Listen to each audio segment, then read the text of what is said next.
Hey guys, Brazen here and welcome back to my channel. Today we're going to talk about how to do a dungeon and how the process goes. Well, usually. Anyways, let's get started. Alright, so the first thing you're going to want to do if you want to queue up for a dungeon is opening your duty finder. Once you open your duty finder, just choose whatever you want. The first thing you're going to want to do though is to change the settings.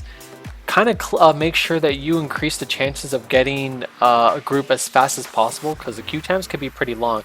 Click join in progress just in case you want to join a party that's not done yet, and make sure to click all the languages to increase your chances of getting a party, which will reduce the queue time.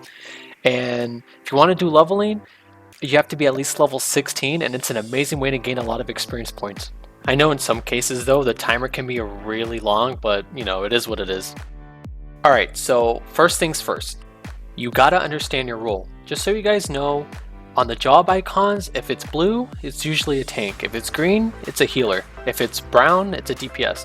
The DPS's job in every dungeon is to just kill shit as fast as you can. A healer's job is to make sure no one dies, and a tank's job is to pretty much do everything else. When it comes to dungeons, the tank pretty much sets the pace on how fast or how slow you guys go. With that said, there is this argument that happens a lot, and you're gonna see it if you're a new player. People will go into a dungeon and get so mad if the tank doesn't pull as much as they can. How it usually works is there's a few pulls before each boss, and each dungeon has about 3 bosses. So you have to just do all of these pulls and then you get to the boss. But people get so mad if the tank doesn't go fast, but it's all about communication. If the tank is new and you guys aren't, you guys already done this dungeon before, it may not be a good idea to rush that tank, or just ask the tank nicely, hey, do you mind going faster? And just vice versa. If you're the tank and the healer's new and you've done this before, ask the healer nicely, hey, do you mind, is it okay, are you okay with big pulls? Is it okay if I pull faster, pull big? Those kinds of questions will avoid getting a party vote to somebody getting kicked over something so stupid as dungeon pulling. And really at the end of the day, the difference between pulling faster and slower is like 8 minutes in a completion, so it's not a big deal.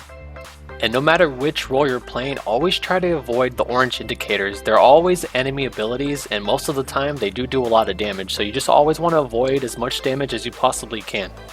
Just like I said a moment ago, every dungeon has an average of like 3 bosses. You always pull X amount of groups of mobs and then you get to the boss, and that happens about 3 times.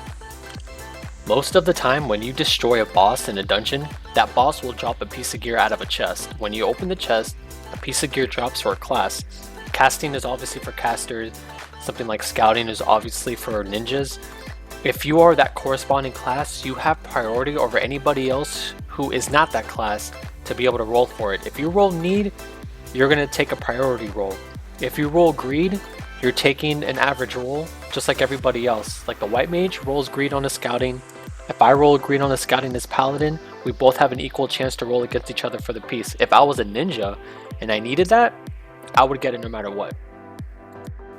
Bosses are not the only things that can drop gear. You can actually find treasure coffers in dungeons and they have a chance of dropping pieces of gear as well. And it works the same way. And more often than not, they always do look the same. The more you do dungeons, the more you'll notice quality of life stuff when it comes to doing battle. One of them is ready check, another one is countdown. Countdown is pretty cool because it pretty much starts everybody on the same page. Instead of just pulling randomly, you can start a countdown so everybody starts to fight the way they want to. You can also find a bunch of those things down in your main commands menu. Your main command menu has like a lot of stuff, so you should check that out.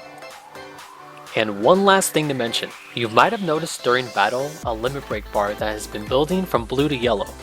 When you use limit break, the game is going to register how many bars you have filled. If you only have 1, it's going to be limit break 1. If you have 2 bars filled, it's going to be LB2. You can use limit break by using this button on your main command menu. Each role has their own limit break. Tanks increase the defense of their own party. Healers heal their own party.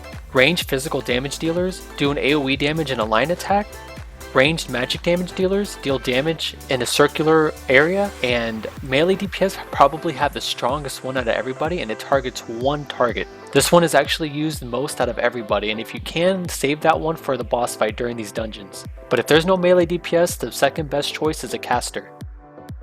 After you finish the last boss, make sure to give your player commendation to somebody who you think did really good, get your loot or pass your loot, and that should be it, guys.